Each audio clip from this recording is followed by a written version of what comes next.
Al hated to be that person, the one the gate agent had to call over the loudspeaker and corral onto the plane.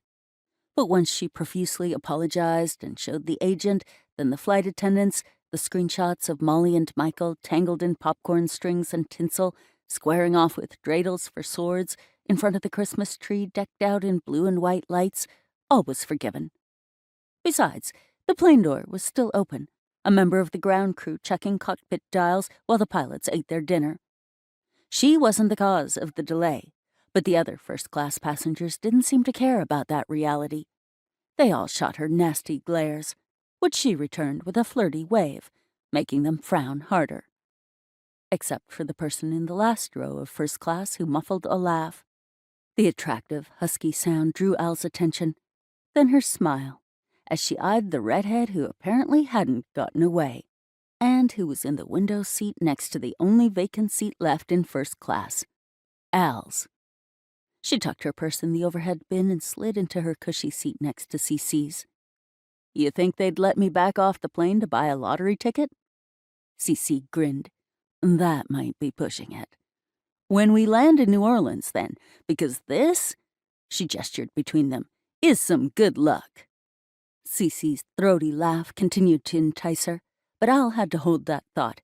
The flight attendant was already cruising through the cabin, taking meal and drink orders for when they were in the air, then collecting glasses and trash once the cockpit and airplane doors were finally closed.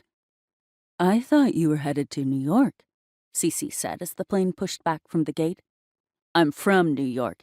My firm is there, too, but I've been seconded with a client in New Orleans for almost a year now." "Long secondment."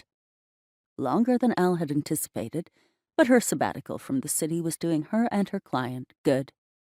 "They're in growth mode," she said, referring to her client, "and New Orleans is not a bad place to be seconded. You'll get no argument from me. I went to Tulane for my LLM and never left."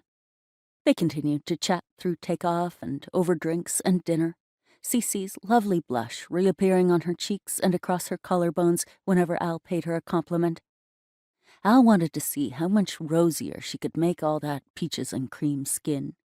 And judging by Cece's gaze that kept straying to Al's cleavage and the lingering brush of their shoulders and hands time and again, Cece remained just as interested as she had been at the bar, if not more so. Mission flirt her way between those thighs was still a go, but Al would need to make some adjustments given the vanishing space in airplane bathrooms. The next time the attendant passed their row, making his last post-dinner walk-through before they dimmed the lights for the rest of the flight, Al asked for a blanket. Cece's "You don't look cold," whispered hotly in her ear, was the last green light Al needed. She shifted so Cece's lips brushed the shell of her ear, and goosebumps raced across Al's skin, exactly as she'd intended. Cece chuckled. "That's manufacturing evidence."